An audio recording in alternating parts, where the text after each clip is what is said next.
C'est Franck Bellugeon et Rémi Lafont qui vont présenter le Work Package 3. Bonjour, nous pour le Work Package 3, comme c'est un Work Package un peu rébarbatif, on va vous raconter plutôt une histoire. Donc voilà, donc moi je m'appelle Roger, je suis un petit paquet de numérisation et mon objectif c'est de rentrer dans la plateforme Ecole Plus, voilà, parce que je vais te valoriser et que je vais pouvoir te montrer au grand jour. Donc en fait, le paquet de numérisation, il doit manquer patte blanche pour pouvoir rentrer sur cette plateforme-là. Donc notamment, il doit avoir un certain nombre d'informations. Donc il y a déjà les fichiers numériques, on rentrera dans le détail après. Un certain nombre de fichiers numériques. On doit avoir ce qu'on appelle des métadonnées techniques qu'on a essayé de formaliser, donc, puisque en fait on en a parlé ce matin, mais il y a beaucoup d'appareils et chaque appareil a ces informations techniques, les formalise d'une manière complètement différente et il n'y a pas de standard là-dessus. Donc nous on a essayé de faire en tout cas notre propre standard enfin la plateforme a essayé de faire son propre standard pour pouvoir rentrer toutes les données. En plus, il me faut, moi, des petites métadonnées descriptives, hein, donc sur le spécimen que je représente, ou en tout cas la partie de spécimen que je représente, puisque voilà, on m'a demandé de ne pas être trop, je dirais, trop lourd. Donc voilà, j'ai des contraintes de poids, donc je suis complètement un paquet de numérisation. Mon petit paquet, c'est une numérisation et c'est pas un ensemble de numérisation qui représente tout un spécimen et de provenance, puisqu'on l'a vu que on pouvait provenir de plusieurs soit partenaires, soit muséums, et des données administratives, parce que il faut une carte d'identité, ce genre de choses. Donc voilà, on va décrire maintenant si ça marche, ouais, bah, c'est bon. Les différentes étapes pour rentrer dans cette plateforme de numérisation, d'entrer des documents. Et la première chose, c'est qu'il faut que j'ai une carte d'identité, donc il faut ce qu'on appelle l'étape informatisée. Alors, ça veut dire quoi informatiser? Ça veut dire que je suis dans une sorte de catalogue, on décrit un certain nombre d'informations sur le spécimen que je vais représenter. Après, on a le droit entre guillemets, on a le droit de numériser, enfin, on peut numériser, enfin, ça, c'est un ordre qui est, voilà, qui est pressenti. Et l'informatisation, a priori, va se faire plutôt dans Recolnat. À partir de ça, on peut me construire mon petit paquet. Alors, ma construction se fait de manière différente, puisque, en fait, je proviens de différents partenaires, ou en fait, j'ai plusieurs géniteurs. Et donc, il y a plusieurs créations, soit en Python, soit en R. Et tout ça, ma forme, en fait, ma représentation, c'est vulgairement un fichier zip, avec un certain nombre avec un hommage un peu particulier et un certain nombre de données. Et puis, pour que je vais voyager, hein, je vais voyager, je vais avoir ma vie. En fait, pour pas que je sois tout seul, on me fait un petit fichier compagnon qu'on appelle un fichier MT5. On verra après son utilité, parce qu'il a une petite unité. Et après, une fois que je suis construit, eh ben, je peux être envoyé sur cette plateforme qui reçoit les paquets de numérisation. Donc là, je vais vous passer la parole à un de mes géniteurs, qui est Rémi, qui va vous présenter un peu ce que j'ai dans le ventre. Hop. Merci Franck. Je veux bien le merci. Hop. Donc voilà, donc je vais vous détailler un petit peu plus maintenant donc le contenu de ces paquets, hein, numérisation. En fait, il y a eu un premier travail en amont, hein, donc ça a été un petit peu abordé, donc par Franck dans la présentation d'avant, hein, qui a été entre les différents laboratoires, contributrices, hein, contributeurs pardon de projet, de standardiser en fait, hein, nos pratiques et justement sur 4 points, 4 points différents. Donc à la fois la nature des données et des métadonnées à fournir, pour chacun des paquets de numérisation, les formats de fichiers acceptés, pour ces paquets. Donc à la fois en fait en basant sur l'usage, hein, finalement des communautés déjà existantes, hein, que ce soit en tomographie, en photogrammétrie, en lumière sous terre et cetera. Et aussi avec la contrainte, ou des fois de faire accepter certains formats au dépositaire final de ces paquets qui est le CNES, hein, qui est au sein de ce projet. Un autre niveau de standardisation concernait, essayer d'avoir des métadonnées, en tout cas, qui se conformaient à ce qui a déjà été finalement établi au sein du projet Recolnat. Et on a aussi essayé de définir pour chacun de ces paquets quels étaient les fichiers qui étaient à minima à fournir, donc vraiment les fichiers obligatoires, des fichiers qu'on pouvait adjoindre en plus de manière optionnelle. Donc tout ça, en fait, ça avait décliné selon les 3 grandes familles de numérisation 3D donc on a au sein du projet, hein, qui ont été présentées avant par Emmanuel et Jonathan. Donc en lumière, en surfacique, en tomographie X et en photogrammétrie. Et donc concrètement, hein, comme disait Franck, hein, un paquet de numérisation prendra la forme d'un dossier zippé, hein, structuré en trois sous-dossiers. Je vais vous détailler rapidement le contenu. Alors je sais pas ce que c'est ça. Voilà, bon. Donc voilà, donc pour la lumière structurée en fait.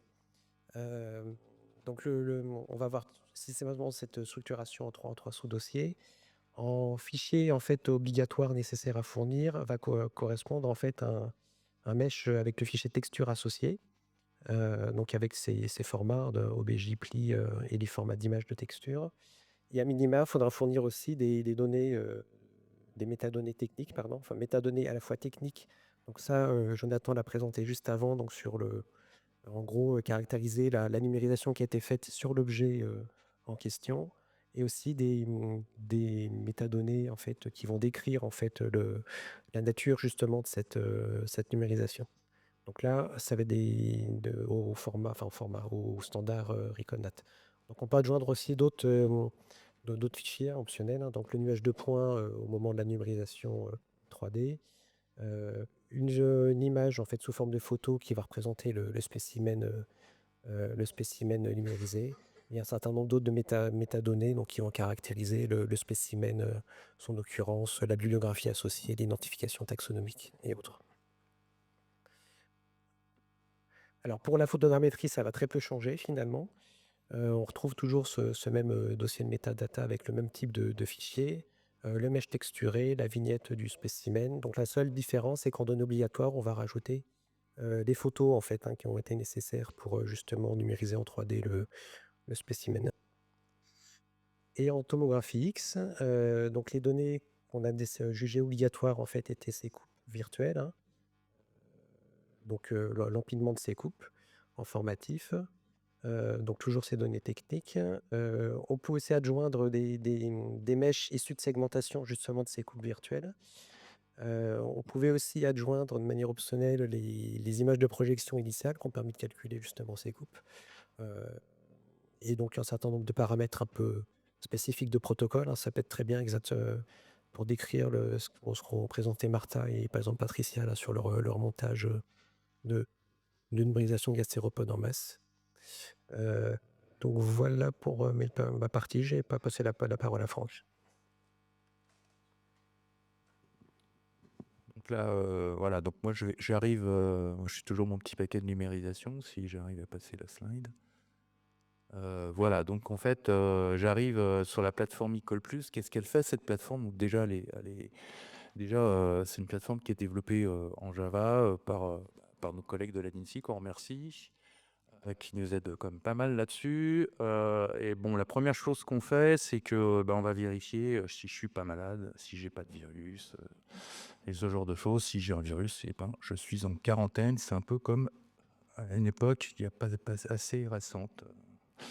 Voilà. Après, on va vérifier si je suis intègre. Donc globalement, si je suis entier, s'il me manque pas des bouts. Donc voilà, si j'ai la tête bien placée, tout ça, tout ça. Donc ça, c'est avec le fichier compagnon qu'on vérifie ça. En fait, si le voit s'est bien passé.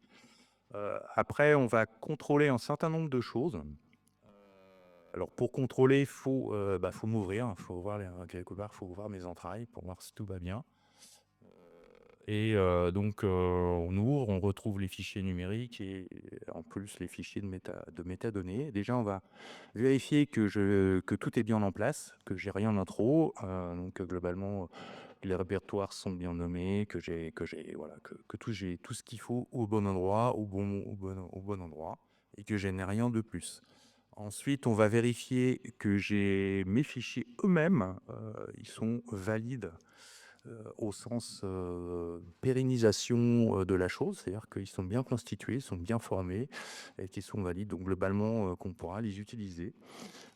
Et en plus, on va vérifier qu'en fonction qu'on a bien toutes les métadonnées qui vont bien, toutes les métadonnées obligatoires, et qu'au sein de ces métadonnées, on a aussi une vérification qui, par exemple, sur le nombre d'images, ce genre de choses, hein, qu'on a bien par exemple, sur en photogrammétrique, on a bien le nombre d'images qui vont bien. Une fois que tout ça c'est bon, on va traiter. Alors traiter, ça fait pas, enfin, je veux dire, ça fait pas grand-chose, ça fait juste quand même pas mal de petites choses. Ça fait que on va quand même sélectionner et modifier un certain nombre de fichiers pour pouvoir les visualiser facilement sur le web et les mettre dans un endroit pour qu'après la visualisation puisse s'effectuer. On va aussi bien voir le lien avec Recalnat, puisqu'on l'a bien dit, à terme, toute l'infrastructure doit se retrouver enfin, tous ces traitements-là doivent se retrouver dans l'infrastructure Recalnat. Et nous, on va aussi vérifier et aller chercher des informations dans Recalnat pour pouvoir faire de l'affichage après. Tout ça, c'est stocké, voilà, c'est stocké en base de données. Voilà, pour pouvoir faire du suivi, du contrôle et ensuite de la visualisation, du suivi pour avoir un certain nombre d'indicateurs, savoir que tout se passe bien. Et après, je suis encore transformé pour ce qu'on appelait créer une archive. Donc ça, c'est ce qui va être envoyé à l'archiveur Kelsines, donc l'archivage pérenne. Donc c'est encore un fichier zip qui est envoyé pour l'archivage pérenne. Et après, on envoie ça à l'archiveur. Bien évidemment, une fois qu'on l'a envoyé à l'archiveur, qu'on pourra bien sûr le récupérer. Voilà, c'est tout.